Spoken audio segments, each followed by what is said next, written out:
سنن ابی داؤد کتاب الفتن جلد 2 کے اندر حضرت ثوبان رضی اللہ تعالی عنہ کے حوالے سے ایک حدیث پاک موجود ہے۔ آپ فرماتے ہیں کہ حضور نبی کریم رؤوف الرحیم علیہ التحیۃ والتسلیم نے ارشاد فرمایا، سیکون فی امتی کذابون ثلاثون کلہم یزعم انہ نبی وانا خاتم النبیین لا نبی بعدی، یعنی میری امت میں انتہائی 30 جھوٹے لوگ نمودار ہوں گے، ان میں سے ہر ایک یہی دعویٰ کرے گا کہ وہ نبی ہے، وہ اپنے خیال میں اپنے دعوی نبوت میں وہ سچا ہے۔ تو حضور صلی اللہ تعالی علیہ وسلم نے فرمایا، انا خاتم النبیین، میں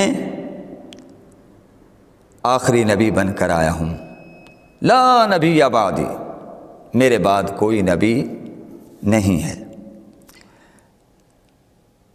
نگاہ نبوت دیکھ رہی تھی کہ میرے بعد کون کون نبوت کا جھوٹا دعوے دار بنے گا۔ حضور صلی اللہ علیہ وسلم نے اپنی امت کو خبردار کرتے ہوئے فرما دیا کہ میری امت میں 30 انتہائی جھوٹے لوگ نمودار ہوں گے، کذاب، مکار، دجال نمودار ہوں گے، تاکہ امت خبردار رہے کہ حضور صلی اللہ علیہ وسلم آخری نبی ہیں، اب آپ کے بعد جو بھی نبوت کا دعویٰ کرے گا وہ کذاب ہوگا، کاذب نہیں، کذاب۔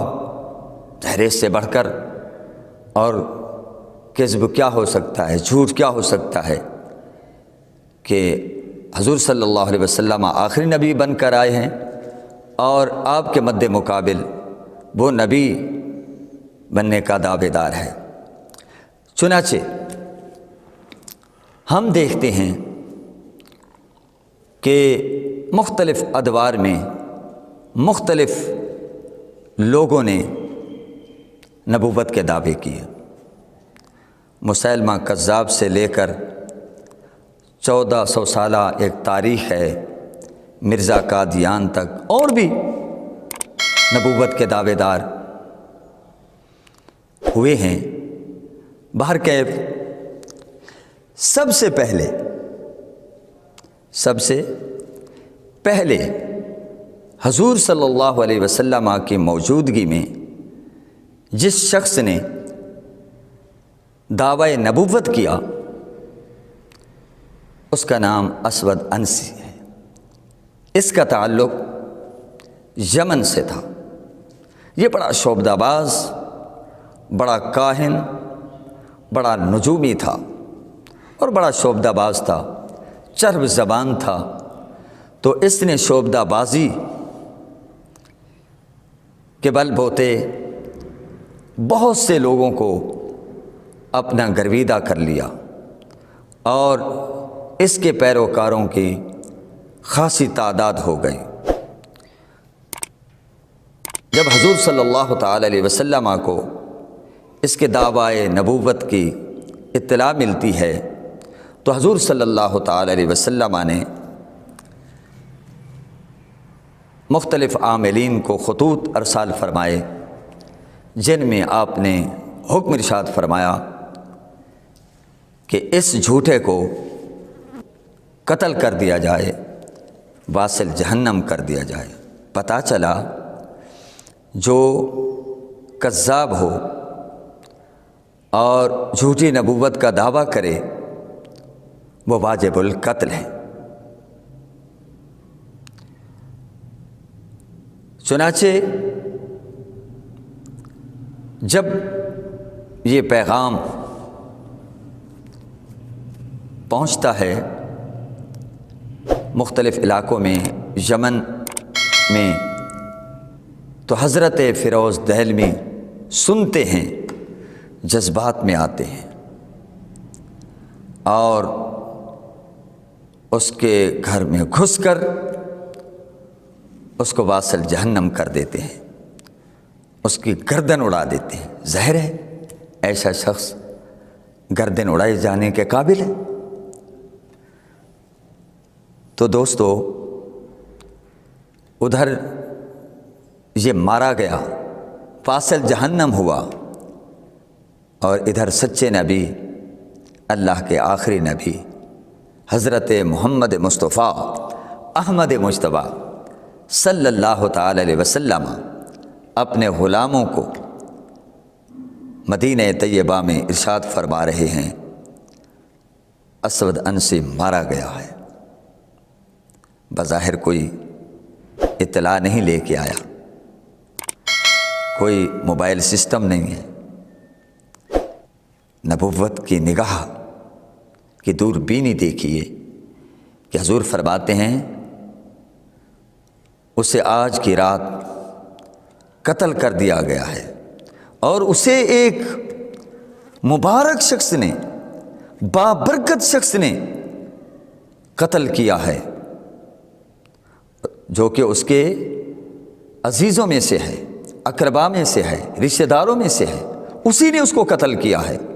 اور حضور کے لبوں پر یہ الفاظ مچل گئے، فازا فیروز، فازا فیروز، سبحان اللہ۔ فرمایا فیروز کامیاب ہو گیا، فیروز کامیاب ہو گیا، وہ فلاح پا گیا، اس نے کامیابی حاصل کر لی۔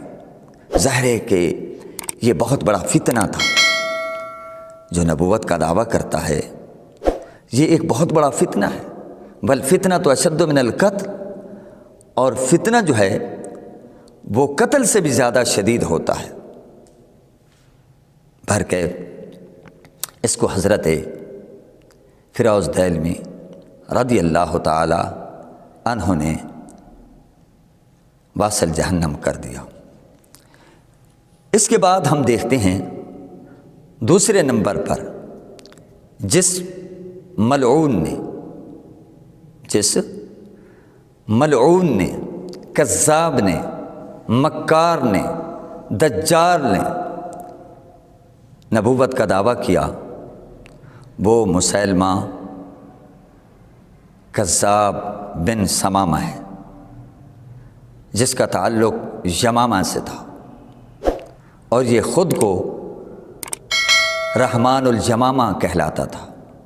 کہتا مجھے یمامہ کا رحمان سمجھو، یعنی اللہ کے بد مقابل وہ خود کو رحمان کہلاتا، دوسرے لفظوں میں خدائی دعویٰ بھی کہہ سکتے ہیں، چونکہ رحمان کا اطلاق سوائے اللہ کے کسی پر نہیں ہو سکتا۔ لوگ عبد الرحمن کو رحمان کہتے ہیں، یہ اپنی تصحیح کر لیں، اپنی غلطی کو درست کر لیں، یہ غلط ہے، گناہگار ہوتے ہیں۔ علم ہونا چاہیے، شعور ہونا چاہیے۔ البتہ رحیم کا اطلاق تو ہو سکتا ہے بندوں پر، جیسے اللہ پاک نے اللہ بالناس لرؤوف الرحیم، کہ بے شک اللہ بندوں پر رؤوف بھی ہے، رحیم بھی ہے۔ اور حضور صلی اللہ تعالی علیہ وسلم کے متعلق بھی آیا علیکم بالمؤمنین رؤوف الرحیم، کہ حضور بھی مومن پر رؤوف الرحیم ہے۔ تو رحمان سوائے اللہ تعالیٰ کے کسی اور پر نہیں بولا جا سکتا۔ تو وہ بدبخت ایک تو خود کو رحمان الیمامہ کہلاتا تھا، اور دوسرا اس نے نبوت کا دعویٰ بھی کر دیا۔ تو دوستو،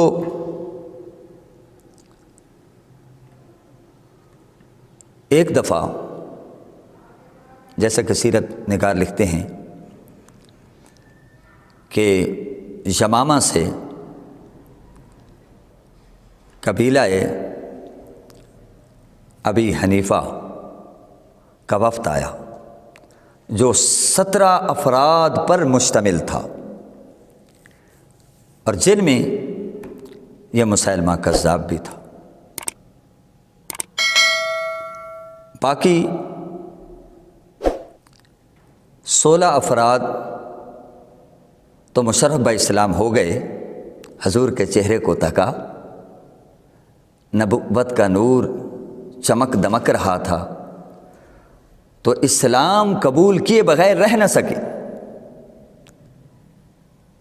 لیکن اس بدبخت نے اسلام قبول کرنے کی شرط یہ رکھی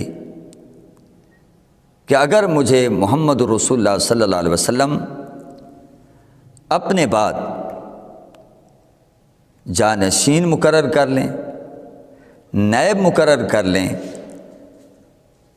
تو میں اسلام قبول کر لوں گا۔ اور اس بدبخت نے یہ بھی کہا کہ اگر مجھے نبوت میں شریک کر لیں، آدھا نبی مجھے بنا دیں، تب بھی میں اسلام قبول کر لیتا ہوں۔ حضرت عبداللہ ابن عباس رضی اللہ تعالیٰ عنہما بیان فرماتے ہیں کہ جو وفد یمامہ سے آیا، باقی حضرات تو حضور صلی اللہ تعالیٰ علیہ وآلہ وسلم کے پاس آ کر مشرف باسلام ہو گئے، اور یہ سامان کی حفاظت کے لیے ٹھہر گیا۔ اور حضور کو پتہ چلا کہ اس نے اسلام قبول کرنے کی شرط یہ رکھی ہے کہ آپ مجھے اپنا جانشین مقرر کر لیں۔ تو حضور صلی اللہ تعالی علیہ وسلم اٹھتے ہیں، اپنے ہاتھ میں ایک شاخ لیتے ہیں، ٹہنی لیتے ہیں، اور آپ کے ساتھ حضرت قیس بن ثابت بن شماس وہ بھی چل پڑتے ہیں، اور حضور چلتے چلتے قافلہ کے پاس پہنچ جاتے ہیں۔ حضور نبی کریم صلی اللہ تعالی علیہ وآلہ وسلم قافلہ کے پاس آئے، ان کے سامنے کھڑے ہو گئے اور مسیلمہ کو مخاطب کر کے فرمایا، اے مسیلمہ، اے کذاب، سن لے، لو سألتنی ہذہ القطعۃ ما آتے، تو کہا، فرمایا اگر تو مجھ سے اس شاخ کا سوال کرے، اس ٹہنی کا سوال کرے کہ مجھے دے دو، تو فرمایا میں تجھے یہ بھی نہیں دوں گا۔ مطلب کیا تھا؟ چہ جائے کہ تو یہ سوال کرے کہ مجھے ٹہنی مل جائے، میں تو تجھے ٹہنی بھی نہ دوں، چہ جائے کہ تو یہ سوال کرتا ہے کہ میں تب اسلام قبول کروں گا کہ اگر مجھے جانشینی مل جائے۔ فرمایا جانشینی تو دور کی بات ہے، ہم تو تجھے ٹہنی دینے کے لیے بھی تیار نہیں ہیں۔ اور حضور صلی اللہ تعالی علیہ وسلم نے فرمایا، سن لے، اگر تو پیٹھ پھیرے گا، میری مخالفت کرے گا، حق کی مخالفت کرے گا، تو میری نبوت کو تسلیم نہیں کرے گا، تو یاد رکھ لے ہلاکت کے سوا کوئی اور راستہ نہیں ہے۔ اور فرمایا میں تجھے وہی کچھ دیکھ رہا ہوں جو مجھے خواب میں دکھایا گیا ہے۔ اب آپ نے فرمایا میں تجھ سے مزید گفتگو نہیں کروں گا، اگر کوئی سوال کرنا ہو تو حضرت قیس بن ثابت بن شماس جواب دیں گے۔ اور مزے کی بات یہ ہے کہ یہی حضرت قیس بن ثابت جنگ یمامہ میں دیگر مجاہدین محافظین ختم نبوت کے ہمراہ جب حضرت ابو بکر صدیق نے اس کی سرکوبی کے لیے لشکر کو بھیجا، تو حضرت قیس بن ثابت بن شماس بھی موجود تھے۔ خاصی تعداد کے اندر وہ لشکر تھا۔ میں نے پڑھا ہے کہ بعد خواتین بھی اس جذبے سے شامل ہوئیں کہ ہم اپنے ہاتھوں سے اس کذاب کو فی النار کر کے آئیں گے، اور اس لشکر میں خاصی تعداد کے اندر علماء تھے، فقہاء تھے، قراء تھے، حفاظ تھے، حتیٰ کہ 700 کے قریب حفاظ شہید ہوئے، 1200 کے قریب مسلمان شہید ہوئے۔ جبکہ ہم دیکھتے ہیں دیگر غزوات، کم و بیش 27 غزوات ہوئے، ان میں جو شہداء کی تعداد ہے وہ زیادہ سے زیادہ کم و بیش 250 کے لگ بھگ ہے۔ یہ کتنا عرصہ ہے، لیکن یعنی یہ جو 12 سال کا عرصہ ہے، 11 سال کا عرصہ ہے، غزوات ہوئے، ان میں اتنی تعداد جام شہادت نوش نہیں کرتی جتنی کہ صرف عقیدہ ختم نبوت کے تحفظ کے لیے صحابہ کرام شہید ہوئے۔ اور صحابہ کرام نے بتا دیا، سیدنا ابو بکر صدیق نے بتا دیا، ہم ہر مسئلے کو نظر انداز کر سکتے ہیں، لیکن عقیدہ ختم نبوت پر آنچ نہیں آنے دیں گے۔ حالانکہ جس وقت بھیجا گیا اس وقت اتنے خطرات منڈلا رہے تھے۔ حضور صلی اللہ علیہ وسلم کے وصال کے بعد کتنے لوگ مرتد ہو گئے، مانعین زکوٰۃ کا مسئلہ کھڑا ہو گیا، لشکر اسامہ پہ بحث ہو رہی ہے، بھیجا جائے کہ نہ بھیجا جائے، اور مدینہ خطرات سے خالی نہیں ہے۔ دشمن طاق لگائے بیٹھے ہیں کہ مل کر یک بارگی حملہ کر دیں۔ انہیں کہا کچھ بھی ہو جائے، مدینہ پہ حملہ ہوتا ہے ہو جائے، لیکن ہم ختم نبوت پہ حملہ نہیں ہونے دیں گے۔ یہ عقیدہ ختم نبوت کی حساسیت اور اہمیت ہے۔ چنانچہ بڑے بڑے قراء اور بڑے بڑے حفاظ وہاں شہید ہوئے اور ہمیں درس دے گئے کہ یاد رکھنا مسلمانوں، یہ تو آغاز ہے۔ حضور نے تو 30 جھوٹے کذابوں کی اور نبوت کے دعوے داروں کی پیشین گوئی کی ہے۔ جب بھی کوئی اس طرح کا فتنہ سر اٹھائے تو پھر نکل کر خانقاہوں سے ادا کر رسم شبیری۔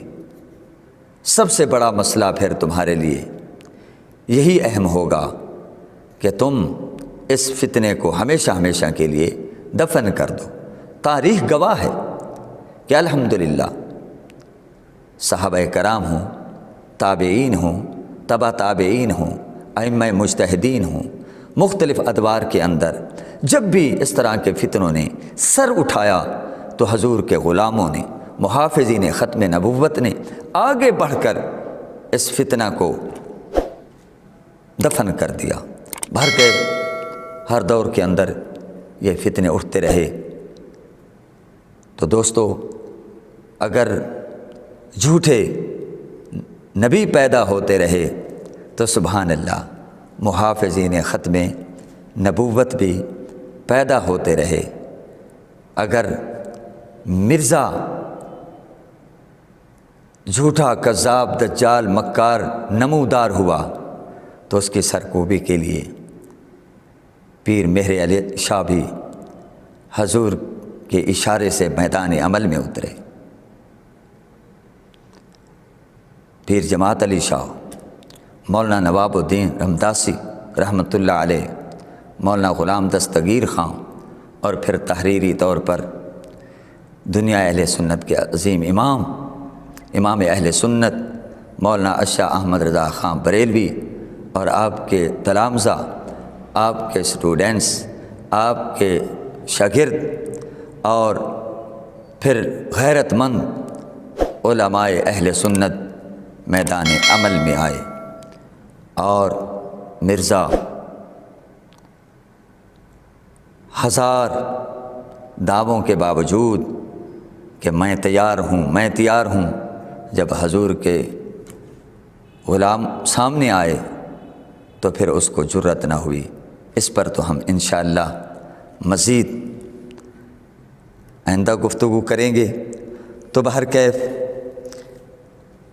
میں عرض کر رہا تھا کہ حضور علیہ الصلاۃ والسلام یہ کہہ کر کہ میں تجھے وہی کچھ دیکھ رہا ہوں جو مجھے خواب میں دکھایا گیا ہے، یہ کہہ کر اور یہ فرما کر اب میں نے تجھ سے کوئی بات نہیں کرنی، مزید کسی بات کا جواب قیس بن ثابت دیں گے۔